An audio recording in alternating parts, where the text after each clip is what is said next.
Hi అండి, నమస్తే. నేను మీ Devika. Welcome back to my channel Devika heavy delights. ఈరోజు నేను జింజర్ క్యాండీ చేశానండి. వింటర్ సీజన్ వచ్చేసింది. మనకి జలుబు, ఫీవర్ ఇలాంటివన్నీ రకరకాలు వస్తూ ఉంటాయి. థ్రోట్ ఇన్ఫెక్షన్ లాంటి వీటన్నిటికీ విరుగుడు అంటే ఈ జింజర్ క్యాండీ అని చెప్పాలి. చాలా బాగా పనిచేస్తుంది. గ్యాస్ట్రైటిస్కి కానీ వికారానికి కానీ చాలా బాగా పనిచేస్తుంది. సో పిల్లలు కూడా ఇది తినొచ్చు, ప్రాబ్లం ఏం లేదు. ఘాటుగా ఉన్న స్వీట్నెస్ ఉంటుంది కాబట్టి తినొచ్చు. సో ప్రాసెస్కి వెళ్ళిపోదాం. ముందుగా అల్లం క్లీన్ చేసుకొని పీసెస్ కింద కట్ చేసుకొని 1 కప్ తీసుకోవాలండి. అందులోకి లవంగాలు 6 నుంచి 7, పెప్పరు 1/2 టీ స్పూన్ వేసుకొని వాటర్ కొంచెం వేసుకొని అది ఫైన్ పేస్ట్ కింద చేసుకోవాలి మనం బ్లెండర్లో. అలా ఫైన్ పేస్ట్ చేసుకుంటే మనం వడకట్టుకోవడానికి చాలా ఈజీగా ఉంటుంది అనమాట.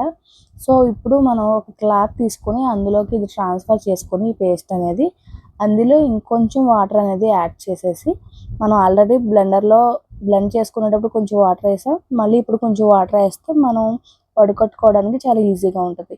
సో మన ఆ క్లాత్ అనేది టైట్గా పట్టుకుని మనం వాటర్ అనేది మొత్తం పిండేస్తే మనకి అల్లం వాటర్ అనేవి వస్తాయి అన్నమాట. ఈ వాటర్ని మనం క్యాండీస్ కింద యూస్ చేసుకుంటాం. యాక్చువల్గా అయితే ఈ పేస్ట్లోనే బెల్లం వేసుకొని మెల్ట్ చేసుకొని క్యాండీస్ చేసుకోవచ్చు.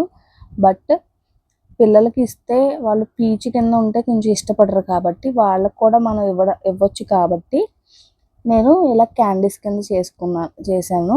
సో చాలా ఈజీగా చేసుకోవచ్చు. ఈ వాటర్ అనేది మొత్తం పిప్పులా అయిపోవాలండి. లోపల పేస్ట్ పొడి పొడిగా అయిపోవాలి. పిప్పులాగా చూపిస్తున్నాను కదా నేను. అట్లా అయిపోయే వరకు మీరు గట్టిగా పిండుకుంటే ఆ వాటర్ని మనం ఇప్పుడు యూస్ చేస్తాం. ఇప్పుడు ఈ వాటర్ని మనం క్యాండీస్ కింద యూస్ చేసుకుంటాం అనమాట. సో ముందుగా స్టవ్ వెలిగించుకొని ప్యాన్ పెట్టుకొని లో టు మీడియం ఫ్లేమ్లో పెట్టుకొని ఈ వాటర్ని ఒక 2 మినిట్స్ పాటు బాయిల్ అవ్వనివ్వండి. అప్పుడు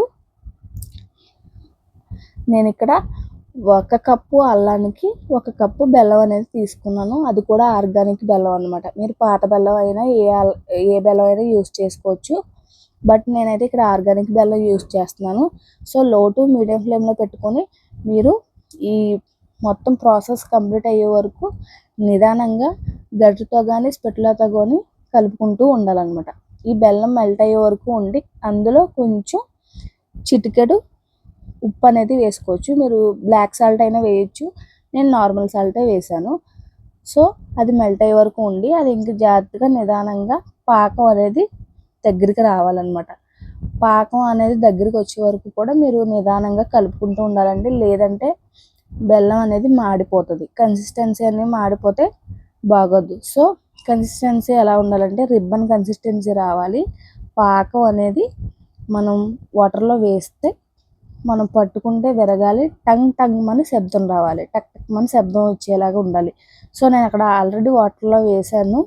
అది తీసి ఇలా పట్టుకుంటే నాకు గట్టిగా అనిపించింది. వాటర్లో తీసేస్తే నాకు సౌండ్ వచ్చింది టక్ టక్ అని. సో అంటే కరెక్ట్గా కన్సిస్టెన్సీ వచ్చినట్టు. మీరు ఇదే టిప్ అనమాట. మీరు వాటర్లో వేసిన తర్వాత మనం తీస్తే టక్ టక్ మన శబ్దం వస్తే అది కరెక్ట్గా వచ్చినట్టు. అప్పుడు మీరు టర్న్ ఆఫ్ చేసేసుకొని ఒక బటర్ పేపర్ అనేది తీసుకొని స్పెటులాతో కానీ ఒక స్పూన్తో కానీ మీకు ఎలా ఈజీగా ఉంటే అలాగా నిదానంగా చిన్ని క్యాండీస్ లాగా మనం బటర్ పేపర్ మీద డ్రై చేసుకోవాలి. ఇలా చేసుకోవడం వల్ల మీకు అవి స్టోర్ చేసుకున్నప్పుడు ఒకదానికొకటి అంటుకోకుండా ఉంటాయి. మనకి మంచిగా క్యాండీస్లా వస్తాయి.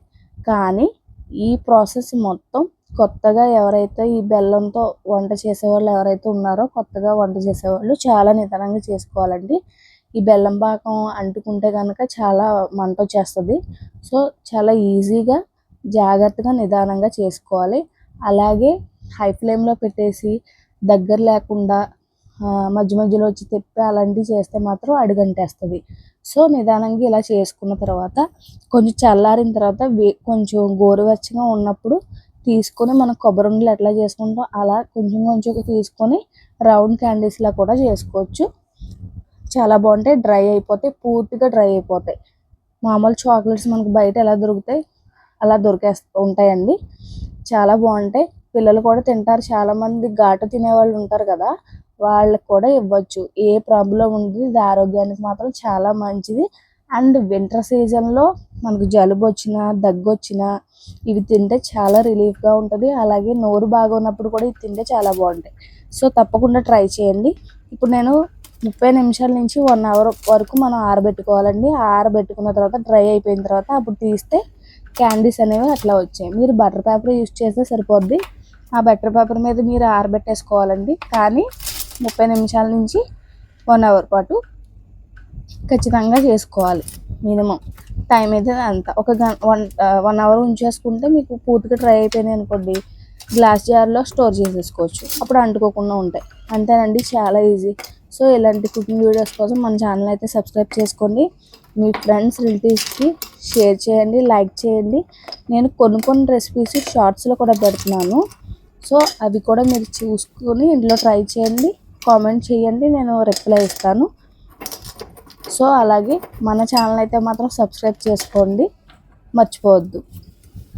ఇంకా మంచి మంచి వీడియోస్ మీకు పెడుతూ ఉంటానన్నమాట. Thank you so much.